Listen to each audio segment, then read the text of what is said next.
I have helped Salud. Salud is a health clinic. They have mobile health clinics and they have health clinics that help farm workers so they can go in and get health care for them and their families. That is a health care program that has success, that has helped many poor families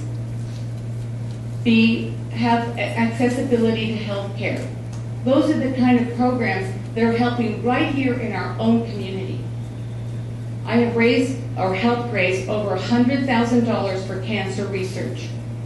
I had a brother that died of leukemia. I gave him bone marrow twice. The first time, the leukemia came back. The second time, the bone marrow took. But the chemotherapy was too much and it crystallized his lungs. So he passed away a couple months after the second bone marrow transplant. My family didn't know what to do. We were devastated. So we raised over $100,000 and donated it to Loma Linda University Medical Center directly for cancer research, because we felt that if his leukemia if he had taken my bone marrow the very first time and his leukemic cells had been killed, or he would have made my bone marrow the first time, he would have lived. They're this close to finding the answer. If we would just give the dollars to cancer research and not the National Cancer Association that spends 98% in bureaucracy. The paperwork doesn't help anyone. The dollars need to go directly into the pocket of the people that are making the difference in finding the answers. I've also helped raise over $65,000 in college scholarships for Dayton High School. My kids didn't go to Dayton, but their father did. And Dewey Sullivan is the most winningest football coach in football history. He died a few years ago, and his wife asked me, I don't know what to do. What should I do? What can I do? I said, Mrs. Sullivan, your husband is a legend. Write a book. Write a book and tell everyone the story. The book is named A Barefoot Boy from Oklahoma. And she was very gracious to mention that I encouraged her to write this book. But even more so, we talked about what can we get her involved in? What does she want to do? And she wanted to give college scholarships. So that $65,000 was raised in the name of Dewey Sullivan, and it's the Dewey Sullivan Classic, and it's a golf tournament and a dinner auction that raises money. My ideas about raising money are for our community, but what I'm going to do in Congress is I'm going to make sure that the government gives you back your freedoms. You are blessed with freedoms. Those are yours. And government should not be oversighting what our freedoms are. Thank you. Oh, and please vote for me, Dr. Delgado.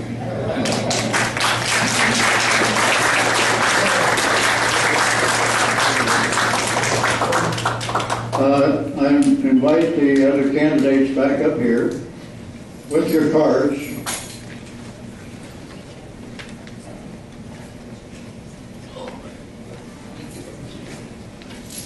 And the drill is that I'm going to roam with a microphone, and you'll have to pass back and taxes. Well, I won't sign the petition because I already have signed the pledge for no new taxes. And I know that may not sound that great to a room filled primarily with Democrats, but this is a Republican primary that we're running in now, and I think I should point out that my opponent, Rob Cornilles, who I acknowledge is the front runner in this election, and I apologize to the other candidates here that I'm not going to criticize them, only Rob. Rob, you know, he's a nice guy, good-looking guy. I like him. I'm hoping after this is over we'll be friends, but he refused to sign the No New Taxes pledge. Now, like I say, that's probably popular with most of you, but not with Republicans. There are only 6 Republicans in the House of Representatives who refused to sign the No New Taxes pledge, which demonstrates that Rob was out of tune with the majority of Republican voters. And I will also say to you that, you say respected economists think we need taxes as part of this. Yeah, and a lot of respected economists say, no, we don't. And the reason that taxes shouldn't be part of the mix is that raising taxes doesn't work. You see, what happens when you raise the taxes is that these mental giants in Congress think, oh, we're raising taxes, we're going to have more money to spend. And so they start spending more money. Excuse me, Jim. I was just not asking for another presentation, but how are the people going to vote? Are they going to sign the pledge or not? Okay, but I thought I should at least give an explanation of my rationale. If people, if the people in Congress think, oh, we're raising taxes, we're going to have more money to spend, they actually spend more money. And then when the taxes go up, guess what? It doesn't bring in more revenues. It doesn't work because it creates disincentives. Companies don't hire when taxes are raised, and consumers have less to spend. So the tax collections actually go down. This has been demonstrated time after time. Raising taxes cannot be part of the solution. It only makes the problem worse. I'll go ahead. I'll go ahead and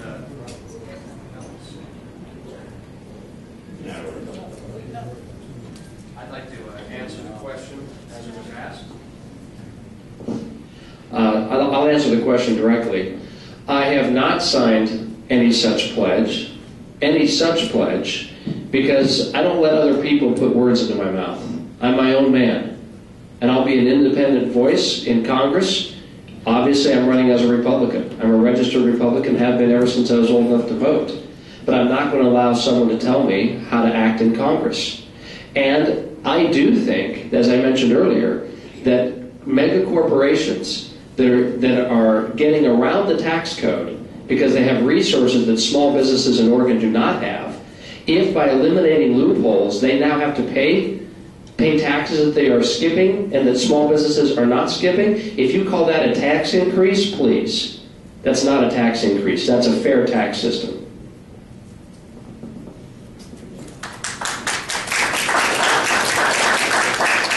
I do not believe in new taxes because the bureaucracy is too high. There's too many people up there filtering the money before it gets down to the people. I actually believe that our taxes should be filtered through the state of Oregon, that Oregon should get the bulk of their taxes first, and then they give the share to the federal government, not the other way around.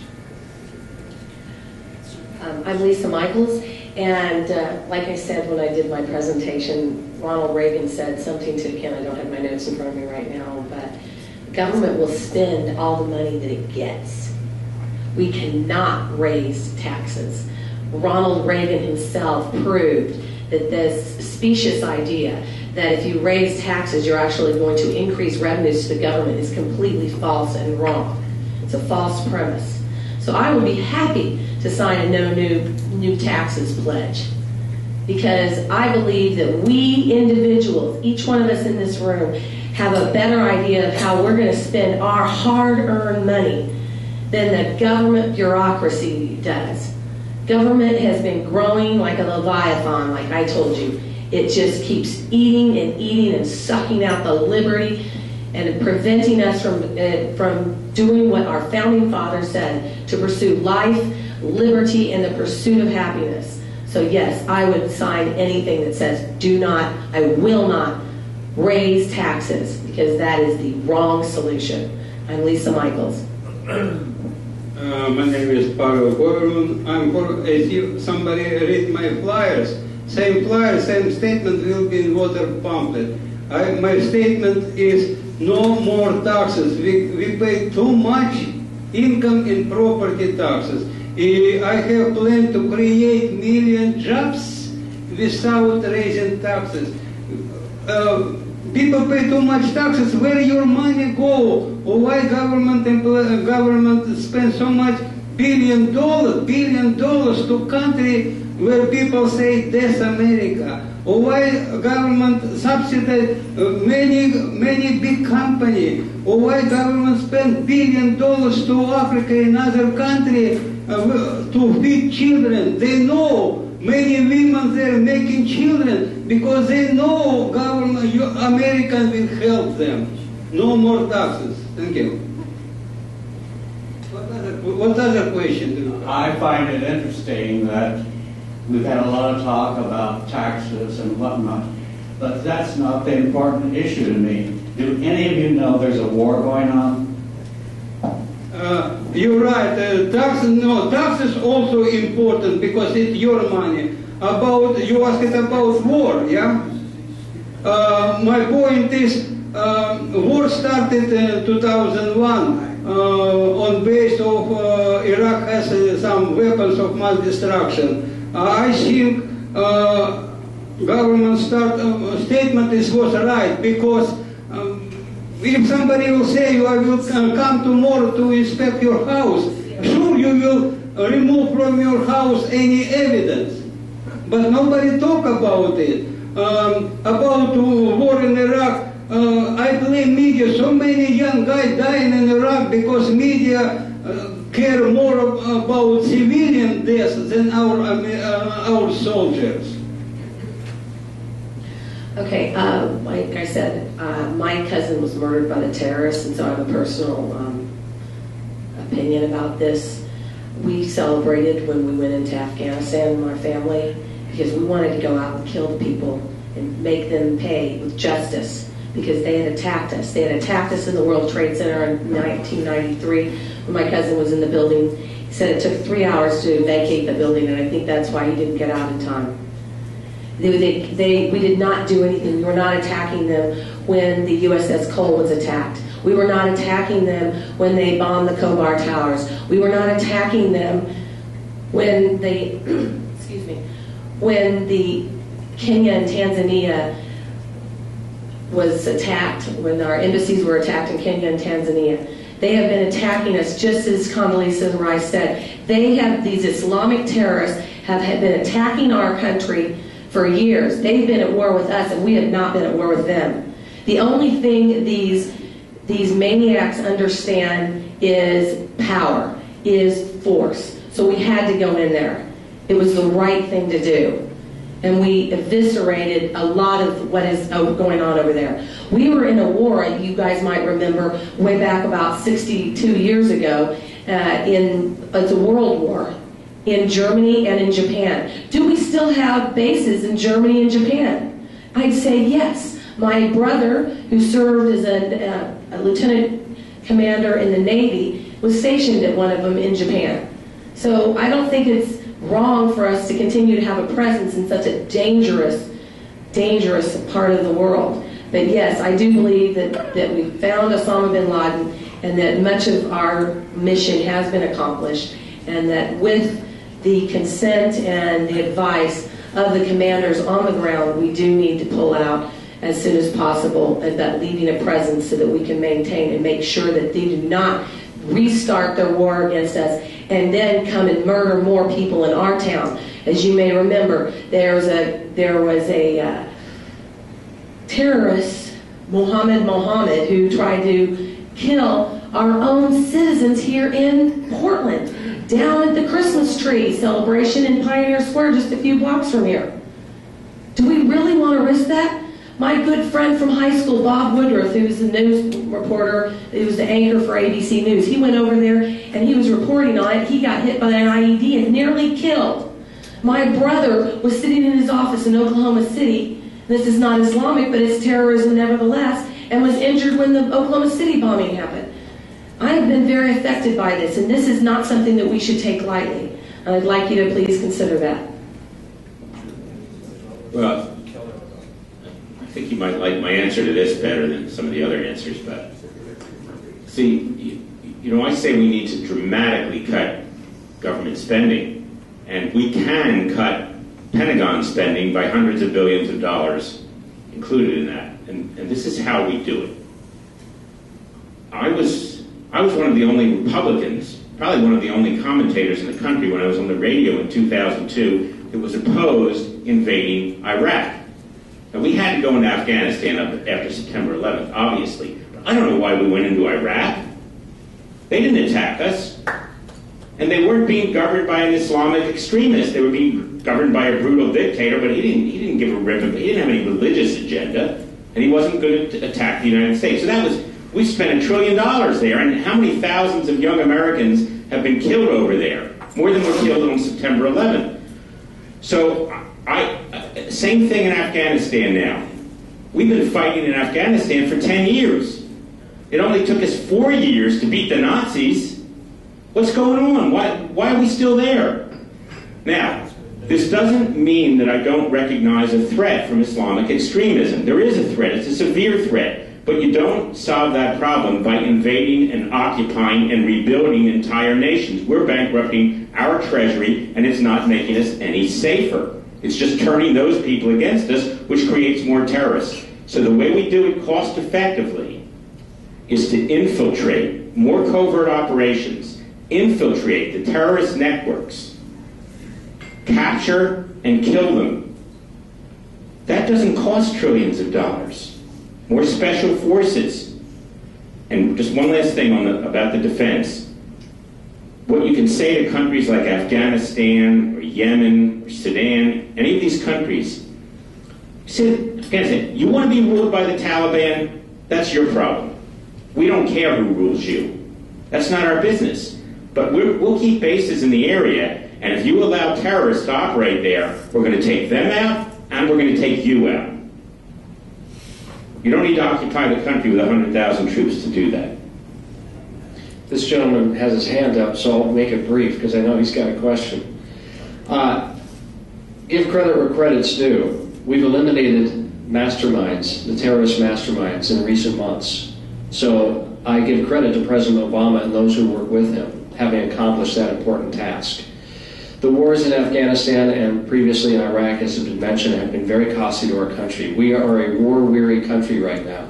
We can't afford it, and we don't like to see our good men and women coming home in a way that was different than when they left. We have, however, for me, the biggest issue is what are we doing as a country to make sure those people and those families who have sacrificed so much, what are we doing to make sure they have stable employment when they return? How do we make sure they go from helmet to hard hat effectively? Because for them to have made those sacrifices and then come home and stand at the end of the unemployment line in a country that's experiencing 9.1% unemployment is just, I think, it's really shameful for those people. I'm very pleased to tell you that I have many veterans who have joined with me, have actually formed a committee, the Cornilles, Veterans for Cornilles Committee, who are helping me understand this issue. It's more complicated than we have time to discuss in a brief few minutes here this morning. The country of Afghanistan is extremely complicated. The illiteracy rate is so high. The unemployment rate is so high. Their ability to even drive a vehicle. Only 1 out of 10 Afghans has the ability to drive a vehicle. There's so much that has to be done if we want to stay, but the question is, how do we get out quickly, fulfill the mission, and then in the future, when we go into a mission, we must have an entrance strategy and a clear exit strategy. That's why we're in the position we're in today, because that was not accomplished in the previous administration. I trust the United States military. Our commanders know the best, the safest way to end the wars. I don't have to know the details. I'm not in intelligence, but I trust our military to take care of us. They do a great job, and the commanders and the people on the ground know what the situation is. I trust them, and I trust that they'll bring our military home as soon as possible. I will support them. I will support them and their decisions. Congress needs to review what the military's decision is and together find the best, safest, fastest way to bring our boys home. This is a question I think can be answered with a yes or no or true or false. I recently read an article a couple of days ago, as a matter of fact, where it said that when Ronald Reagan took office, we were the biggest creditor nation in the world. When Ronald Reagan left office, we were the biggest debtor nation in the world. Now, taking us from the biggest creditor nation to the biggest debtor nation, it's hard for me to believe. Is that true or is it false? I have not read that statistic, per se, but I would question it. I'd have to look as well. One thing I do remember growing up in the 1980s, graduated from high school in '82, I remember the deep recession that we were in when Reagan took office. I remember the jobs that were created during his administration. We need to return to principles that would allow job creation to continue, in fact, to be resuscitated here in this country and in this state as we had at that time. There's obviously a lot of obligations that we have as a country to take care of our citizens, but we can't do anything right now to impede job growth. And one of the things I will always stand by as a congressman, every vote I cast, I will ask myself, does this help or hinder job growth back home? And then I'll cast my vote. May I add something to that, please? I do know that when Ronald Reagan was in charge, he did take care of our military. Our military were very underpaid. And when Ronald Reagan got in there, he made sure he took care of our military by raising their income. I'm not quite sure what the question means. When you say the United States was the greatest creditor nation, what does that mean? The United States government doesn't hold debt from other countries. The United States government is not a creditor of other countries. So you can have creditors who are, maybe banks or private corporations who might hold debt from other countries, but I don't think the question really means much. The national debt, it's true, did go up by $2 trillion under the 8 years that Reagan was in office, which was, Reagan was a great president, but that was his biggest failing, that he allowed the national debt to go up by $2 trillion. Now, but to put it in perspective, the national net worth went up by $17 trillion during that period. It was the greatest economic boom in post-World War II history.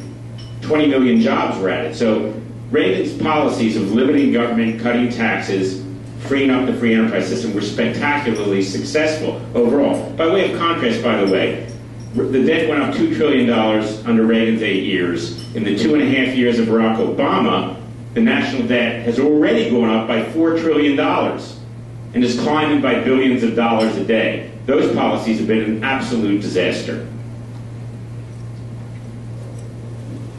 Thank you very much. I love it when you give us all the greatest scoop there. All right. Hello. There I am. I'm back. All right. I put this so you can see it again. Job increases over Republican-controlled Congresses. Democrat-controlled Congresses, the jobs decrease. They go away because Democrats are for big spending. Big spending. That's what they're for. And that is, they're not for spending it in an efficient, effective way. They're for gathering their resources to grow their fiefdom. And I'm not about that. And, Ronald Reagan, I remember he was the first person I voted for, absentee ballot from the University of Kansas. And I helped my first campaign. I helped to get him reelected in San Francisco. I went and made phone calls, and I got an invitation to the St. Francis Hotel. They had a big party there. And I wrote on it, "Ron and Nancy want you there." And I Xeroxed it off, and I passed it out to every last person in the radio station that I worked with. And everybody in that radio station was like many of you. They were all registered Democrats.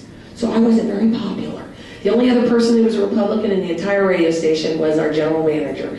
So it was a lot of fun. But no, I think he was a great president. Yes, was he perfect? No. He did a lot of things. But again, he had to work a lot of the time with a Democrat-controlled Congress. And that emphasis cannot be understated. Thank you. I'm Lisa Michaels. I would like to add about the question was about war. I served in Russian military 1956 to 59, 3.5 years. Russia won with help of America. Not too many pay attention to help of America. Helped very good in Russia during World War II. Very good, but Russia don't pay attention to this help. In Russia won because it was a patriotic movement against German army. In helping America, we won. about to withdraw now some movement against withdraw some troops from war zones. I against war. My parents died World War II. I know from age 3.5 I grew up without parents. I against war. I against killing our children there. But my point is, if we withdraw part of our troops now, we put our troops in danger. I against our troops now in military action, but support action only. To support. If we withdraw now all troops, I would like take all troops, but it will be our failure. Will create terror against our country. We get all troops out with victory. Okay, about job creation, I promise to create million jobs. I have a few plans to create without raising taxes. Thank you. I would like to ask each of you to go ahead a year or two, and you have been elected our representative. Now, which committee, I think I can tell you what one you might want to serve on from your careers, but tell us what committee you will like to work with in this House.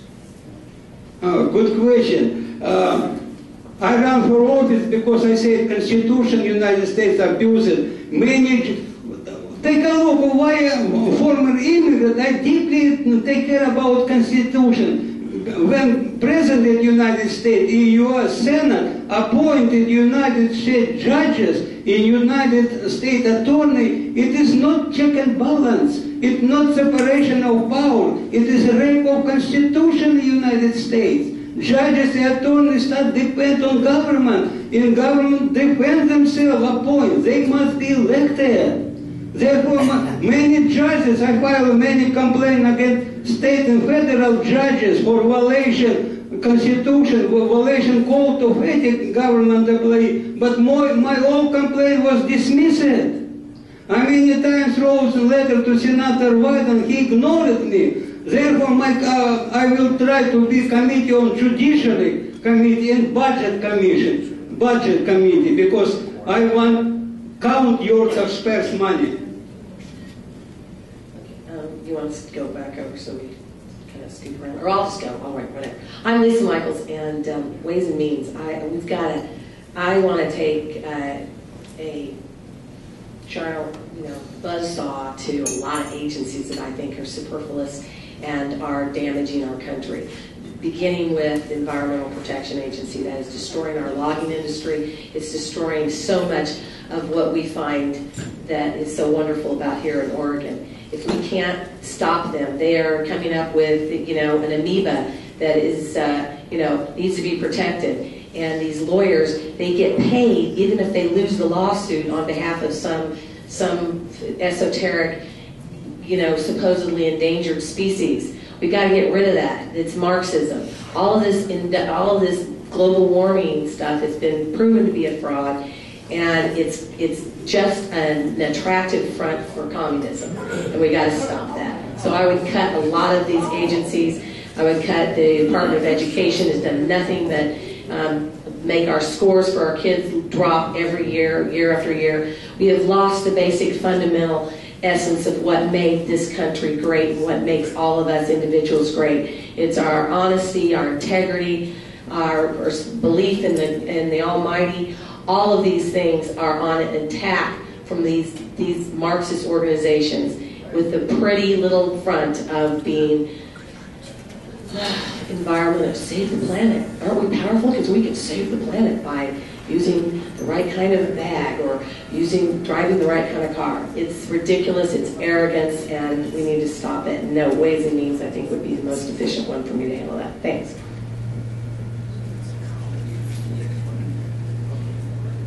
Well, I'm kind of focused on November 8th. Haven't thought about what committee I would want to serve on once I get into Congress. But you don't necessarily get to choose either. There has to be space available on particular committees. Ways and Means is a very powerful committee. Budget committee I'd like to, whatever committee I'm on, I want to be in a position to find out where the skeletons are buried. I would like to be on the budget committee if they offer that committee to me. I think it's very important. I don't think there should be a super committee with 12 people deciding. I think there's 435 districts. They should all be involved. That's what they were elected to do. And paring down the size of government would be some of the first bills I would write, because I think all the money should be given back to the states, and the federal government should be used for its purpose of defending us and securing our liberties. I think one of the tragedies of the 1st District of Oregon for so many years is that we had a congressman that frankly didn't have a lot of clout in Congress. And there were many members of Congress who didn't even know what district he represented. I aim to change that. People will know what Rob Cornilles represents. They'll know that I represent the 1st District in all the counties and cities that this constitutes. I do believe that Ways and Means Committee is the most significant committee, because that's what is going to help determine our country's future. Tax policy that's fairer, tax policy that's more predictable, tax policy that doesn't just favor the mega wealthy and the mega corporations. I also would say, because I know we're racing out of time here, in case I don't have a chance to say it, ladies and gentlemen, I believe it's incumbent upon us as voters, even though we've been embarrassed in the last several months because of the actions of our congressman, even though we are the only district in the state without a voice today, I think it's incumbent upon us to look at this election differently. I am asking you today to raise your expectations of what a congressman should be for you and what a congressman should do for you. Sadly, as I've walked around the district since 2009, and as I've spoken to so many people, thousands of people in that time, people who are struggling, people who want a better future for their kids, people who don't know how to pay for their kids' education, people who don't know how they're going to retire, people who don't know how they're going to pay their mortgage. I have sadly discovered that people have a very low expectation of what their congressman should be for them. This is why Congress has the lowest approval rating today in history, and they should. Democrats and Republicans alike are playing games with our future. And we need to have congressmen and women who will go back and actually work for you, not because they're trying to pay back any particular party or interest, but because they're truly trying to represent a district. And if you'll provide me that opportunity, that's my commitment to you. I will represent this district, and I ask you to raise your expectations of what we can do if we work together. Thank you. I hate to use the term can of worms. I wish there was something else I could think of right quick. But whatever time these people want to spend here, do you want to ask each other questions? I would love to speak to the people in the audience, but I also need to meet commitments that our campaign has made to other organizations who are waiting on me. So I apologize. Maybe I can ask Rob a question quickly before he leaves for his other commitment. Rob, every single Republican in Congress voted against Obamacare. Both the House and the Senate, not a single Republican voted for it. You have failed to sign a pledge to repeal Obamacare, which I have signed, put out by the Club for Growth. Will you sign the pledge to repeal Obamacare, and will you vote to repeal Obamacare? Those are two different questions, Jim, as you know. Well, then voting for it is different than voting to repeal it. If I would have been in Congress last year, I would not have voted for Obamacare, because I do not think it addresses our major issue as a country, and that is the cost of health care. It tries to address access, because we all want more people to have access to health care, but if we don't address the costs, the rising costs, then people will not actually achieve access to health care. I would not have voted to repeal it this year in Congress as a Republican for one very pragmatic reason. It would have been sent to the Senate as it was, and it dies there. And even if it would have gotten through the Senate, it would have gotten to the Oval Office, and the President would not have signed a repeal of his own signature legislation. So why would Congress go back and work to repeal something that has no chance of happening? It's a waste of your time. Meanwhile, health care costs continue to rise. That's playing politics, and it even happens on the Republican side. Instead, we've squandered valuable months this year to actually fix the health care problem in this country. And I aim to do that. I'm not going back to take orders from the Republican Party. I'm not going back to take orders from special interests. I'm going back to do what I think is best for my constituents. And that's the kind of congressman you'll have if you'll help elect Rob Cornilles. Thank you very much. I didn't hear an answer to my question. I disagree with votes being a waste of time. To get our Constitution, they took 566 votes in a 400-hour period. Those men were working, and that's what I'm going to do. I am going to work. I will do whatever it takes to put as much money back in the pockets of our citizens as possible, because I think that they will do the right thing for the right reason. I'm going to ask Rob a question too before he leaves. I am curious of what your stance is. Do you believe that man, though it takes up 1% of the Earth's surface, is responsible for damaging the environment and causing any sort of climate change? And do you think, if it is, do you think there's a measurable amount of effect we can make on it by instituting damaging legislation? Science is never complete. Science continues. And anyone who says that science has spoken on any one issue, I think, is being naive. I'll let the scientists figure out the effects of humans on global warming. What I'd rather do in Congress is figure out how we take care of the resources we have. How do we make sure that we're energy independent and not reliant on foreign countries? How do we make sure that we take care of the assets here in Oregon so that we can create more affordable, reliable, safe energy, whether it be through solar, wind, geothermal, hydro, nuclear, whatever it may be. And there are tons of assets for us to use right here in the state and certainly across the country. But we have politicians who are playing games with our energy future. Moderator, please. May I talk? It's not discussion. It is people ask questions. I have no any negative against my opponents. All of them good people, working people. I against money in election. I against by media, by forum of this media paid attention to who paid. Therefore, I recommend many of them you're Democrat. I don't care, Democrat or Republican, I care what person could do for state, for nation. Therefore, I recommend you ignore media. You take election process in own hand. Read voter pamphlet. And many of them Democrat, yeah? Again, read Democrat statement, Republican statement, vote for who is best for you. If our name will not in Democratic voter ballot, if you see some of them of us better than Democrats, write in voter pamphlet our name. Thank you.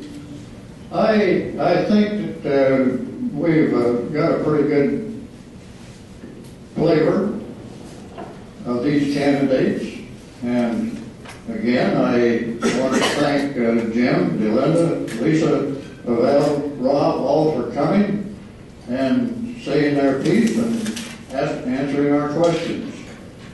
The survivors are welcome to applaud.